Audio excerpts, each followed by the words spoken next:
Selamat pagi sahabat Jejak Fakta, kembali lagi bersama saya Sherin di Jejak Fakta Pagi edisi 9 Maret 2023. Langsung saja kita masuk ke berita pertama. Ratusan nelayan dan perempuan nelayan dari Pulau Lailae bersama aktivis dari Koalisi Lawan Reklamasi atau Kawal Pesisir melakukan aksi parade perahu dengan membentangkan spanduk tolak reklamasi Pulau Lailae. Mereka mendesak membatalkan rencana reklamasi di Pulau Lailae. Aksi penolakan reklamasi yang digelar kawasan Pantai Losari, Makassar, Sabtu 4 Maret lalu. Dalam aksinya, mereka mendesak kepada pemerintah Provinsi Sulawesi Selatan untuk membatalkan rencana reklamasi di Pulau Lailae. Menurutnya, reklamasi itu akan merugikan masyarakat. Aksi parade perahu tolak reklamasi ini sebagai upaya mempertahankan ruang penghidupan nelayan dan perempuan Pulau Lailae.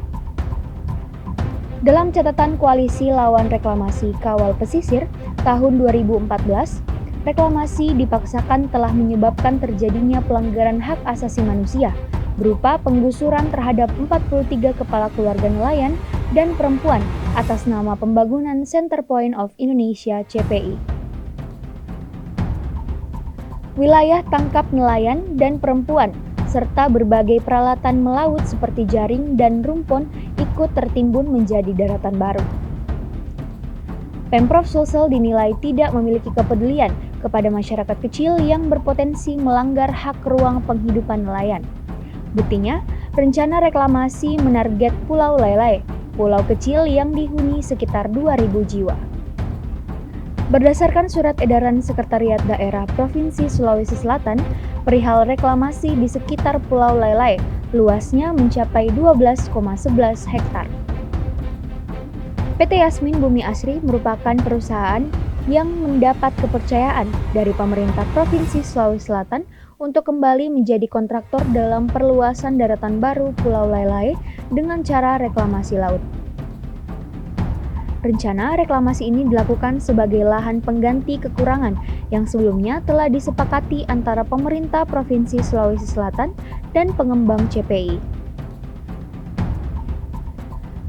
Bagi Koalisi Lawan Reklamasi Kawal Pesisir, praktek reklamasi yang selama ini dilaksanakan pemerintah dan pihak swasta menggunakan areal publik demi kepentingan bisnis.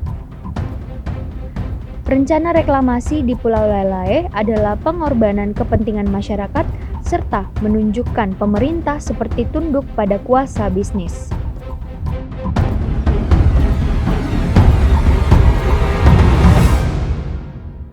Kita beralih ke informasi selanjutnya, sahabat Jejak Fakta. Gubernur Sulawesi Selatan Andi Sudirman Sulaiman membuka kegiatan penandatanganan perpanjangan perjanjian kerjasama PKS tentang pemanfaatan tanda tangan elektronik antara Badan Cyber dan Sandi Negara (BSSN), Pemprov Sulawesi Selatan, dan 24 pemerintah kabupaten kota di Makassar Selasa 7 Maret kemarin. Pada kesempatan ini, perjanjian kerjasama ini juga dilakukan melalui penandatanganan elektronik.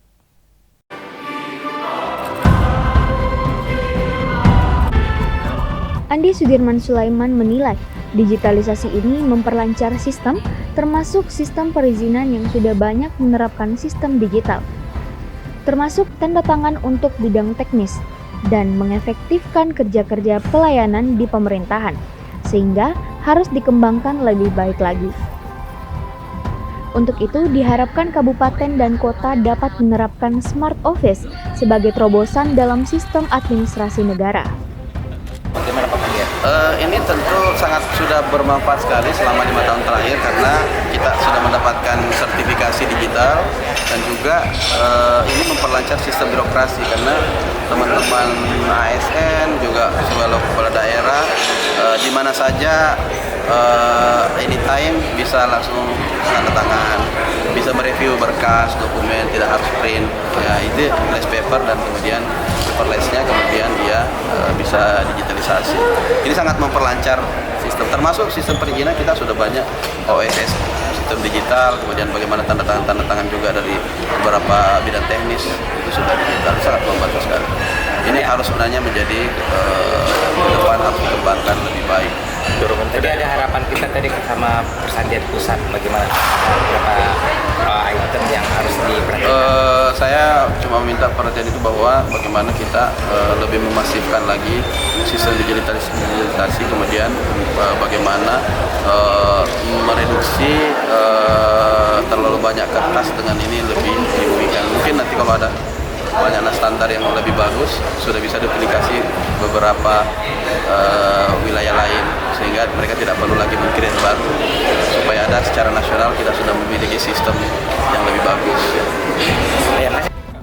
Kegiatan ini juga dirangkaikan dengan literasi keamanan informasi serta launching aplikasi Pusat Informasi Layanan Aduan Cyber dan Persandian Pilar Pemerintah Provinsi Sulawesi Selatan.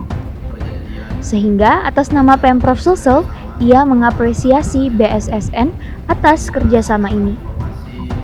Sementara itu, PLT Kepala Dinas Komunikasi Informatika, Statistik, dan Persandian Sulsel, Sukarniati Kondolele, menyampaikan perpanjangan kerjasama perlu dilakukan karena telah berlangsung selama 4 tahun terakhir di 2019.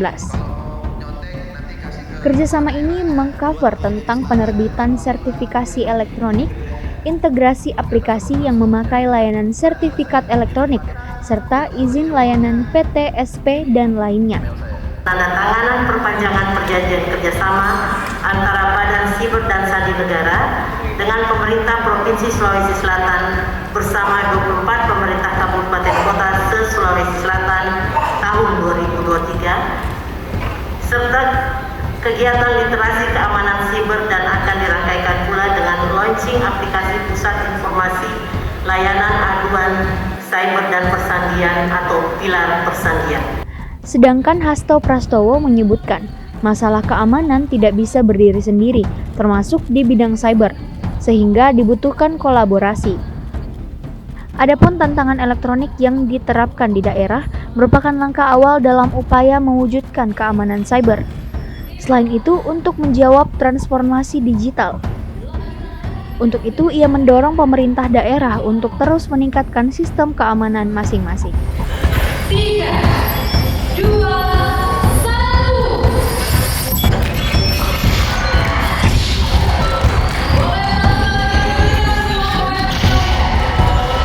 Sekian update berita hari ini. Update terus beritamu di Jejak Fakta Pagi. Sampai jumpa.